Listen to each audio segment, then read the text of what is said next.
Who remembers that flocked wallpaper from the 1970s? I do. Our guest bathroom in my childhood home had red flocked wallpaper and a candy cane striped shower curtain with ball fringe. But that flocked damask with its tone-on-tone finish that sort of color shifted depending on how the light hit it was mesmerizing to me. Today's project is not red and it's not damask, but it is tone-on-tone and could certainly be red damask if you wanted it to be. If you're new here, hi, I'm Tracy and welcome to the Fancy Fam.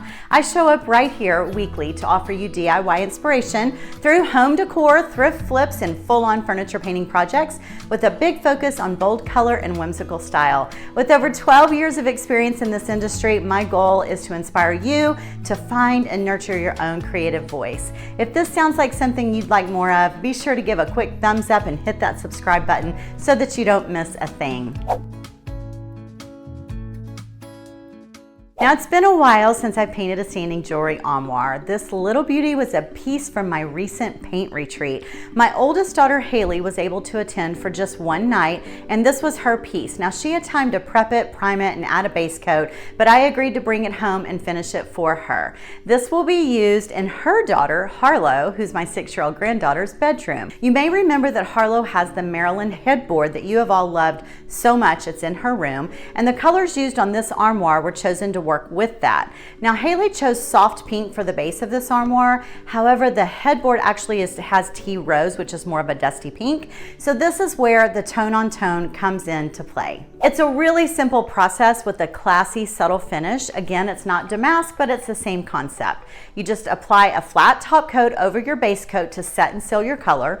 Choose a stencil, choose your paint color that's similar to the one you have as your base coat, or you can do one of the following things. You can use a satin or a gloss top coat with the stencil to add a different sheen over your flat chalk painted look, or you can mix your own shade of paint by adding a little bit of white or a little bit of black to your original base coat color, stir it well, and apply through the stencil. And that's what I did here. Now I chose the Safari stencil and used the giraffe portion. I was out of tea rose, so I simply mixed soft pink with a small amount of mud puddle to achieve a new shade.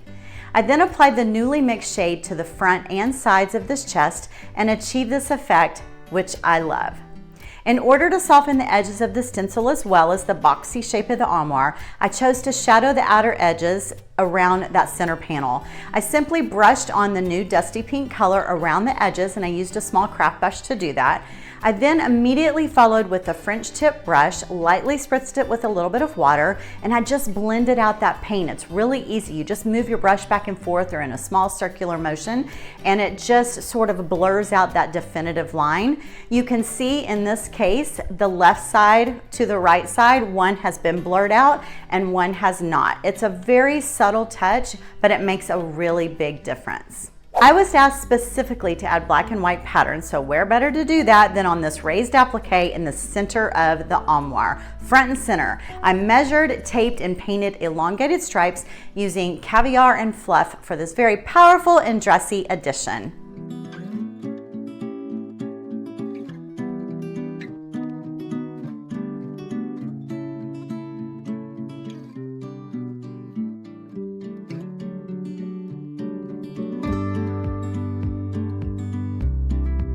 It was a last-minute decision to add the black and white stripes to the upper and lower trim, but I feel it really balanced out the design and gives this dainty chest some much-needed weight.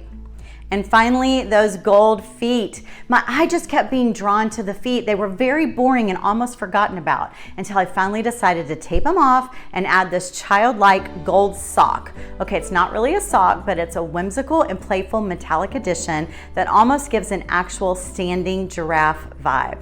Finished off with a few thin coats of top coat and satin and she's ready to go. This little chest now has a personality of its own. I hope it is everything that Harlow imagined and Haley imagined for her, and I cannot wait to watch Harlow fill this with her cherished jewelry pieces.